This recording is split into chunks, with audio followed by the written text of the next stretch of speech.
রাজধানীর কারওয়ান বাজার এলাকায় ছিনতাইকারী চক্রের মূল হোতা রনি সেনাবাহিনীর হাতে আটক হয়েছেন। এই মুহূর্তে আমরা রয়েছি কারওয়ান বাজার এলাকায়, আপনাদেরকে দেখাচ্ছিলাম এই মুহূর্তে কিছুক্ষণ আগেই তাকে কারওয়ান বাজার এলাকায় আটক করা হয়। তেজগাঁ ক্যাম্পের সেনাবাহিনীর একটি টহল টিম তাকে আটক করে।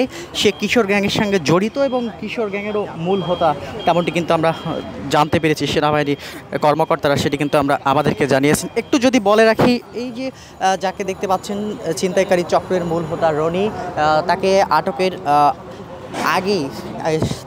আগে তিনি কিন্তু এখানে কয়েকজনকে কুপিয়েছেন, সেটি কিন্তু সেনাবাহিনীর সদস্যরা বলছিলেন একটু আগে। এবং তাকে আটক করার সময় আমরা দেখেছি এখানে বেশ কিছু সংখ্যক দেশীয় অস্ত্র পাওয়া গেছে, তেমনটি কিন্তু আমরা দেখতে পেয়েছি। এবং সেনাবাহিনীর কর্মকর্তারা তারা বলছিলেন যে এই রনি তিনি হত্যা মামলার সঙ্গে জড়িত। অত্র কারওয়ান বাজার এলাকায় পুরো ছিনতাইকারীর চক্রটি তিনি নিয়ন্ত্রণ করতেন এবং চাঁদাবাজ হত্যা সহ অনেক কার্যক্রম কিন্তু পরিচালনা করছিলেন তিনি, তেমনটি কিন্তু সেনাবাহিনীর সদস্যরা কিন্তু বলছিলেন। এই মুহূর্তে সেনাবাহিনীর সদস্যরা তাকে আটক করে নিয়ে যাচ্ছেন, গাড়িতে তুলছেন, তেমনটি কিন্তু আমরা দেখাচ্ছিলাম। সেনাবাহিনীর সদস্যরা তাকে ধরে নিয়ে যাচ্ছে এই মুহূর্তে। কারওয়ান বাজার এলাকার যে শীর্ষ সন্ত্রাসী রনি, তাকে কিন্তু আটক করে নিয়ে যাচ্ছেন। দীর্ঘদিন ধরে তিনি পলাতক অবস্থায় ছিল, তেমনটি কিন্তু আমরা জানতে পেরেছি। তবে এই মুহূর্তে তাকে আটক করে নিয়ে যাচ্ছে সেনা সদস্যরা, তেমনটি কিন্তু আমরা দেখতে পাচ্ছি।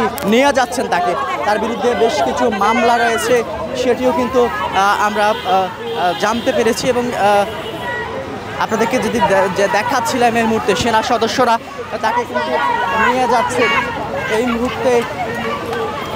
মুহূর্তে কিন্তু আমরা দেখতে পাচ্ছি তাকে নিয়ে যাচ্ছেন। এবং এখানে কিন্তু উৎসুক জনতারা ভিড় করছেন, তেমনটি কিন্তু আমরা দেখতে পাচ্ছি। তাকে আটকের পর এখানে অনেকে এসেছেন।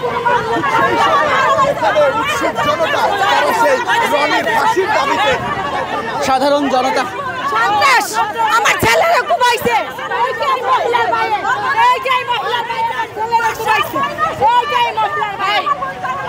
সন্ত্রাসী ওই আর বাইরে দিয়ে আমার স্বামীরে মারাইছে। আমার দুইটা সন্তান, আমার দুইটা ছেলে মেয়ের ইতিম করছে। ওরা ডিগলার দেয়, ওর ভাই মার্ডার করে, মাইসেরে জায়গায় জায়গায় খুন করে। ভাই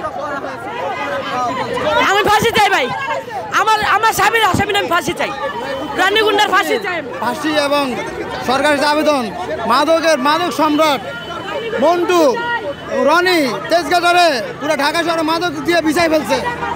দর্শক দেখাচ্ছিলাম তাকে আটকের পর তার দ্বারা যারা নির্যাতিত হয়েছিলেন তারা কিন্তু এখানে এসে উল্লাস প্রকাশ করছেন, তেমনটি কিন্তু আমরা দেখতে পাচ্ছি। এলাকাবাসী এসেছেন এবং তার সর্বোচ্চ শাস্তির দাবি করছেন এলাকাবাসী, তেমনটি কিন্তু আমরা দেখতে পাচ্ছি। এবং তারা বলছেন এই যে রনি অত্র কারওয়ান বাজার এলাকায় তিনি কিন্তু এক ত্রাসের রাজত্ব কায়েম করেছিলেন এবং ছিনতাই সহ মাদকের ব্যবসা, ছিনতাই সহ হত্যা, গুম, অনেক কিছুর সঙ্গে এই রনি জড়িত ছিলেন, তেমনটি কিন্তু আমরা জানতে পেরেছি। এবং এখানে আমরা দেখতে পাচ্ছি এখানে এই মুহূর্তে কিন্তু সাধারণ উৎসুক জনতা এই রনির ত্রাসের রাজত্বে যারা নির্যাতিত ছিলেন তারা কিন্তু এখানে এসে উল্লাস প্রকাশ করছেন, তেমনটি কিন্তু আমরা দেখতে পাচ্ছি এবং আপনাদেরকে দেখাচ্ছিলাম এই মুহূর্তে। তো এই ছিল এখন পর্যন্ত যে কারওয়ান বাজার এলাকায় সেনাবাহিনীর অভিযানে যে কারওয়ান বাজার এলাকার ছিনতাইকারী চক্রের মূল হোতা রনিকে যে আটক করা হয়েছে সেটির সর্বশেষ পরিস্থিতি।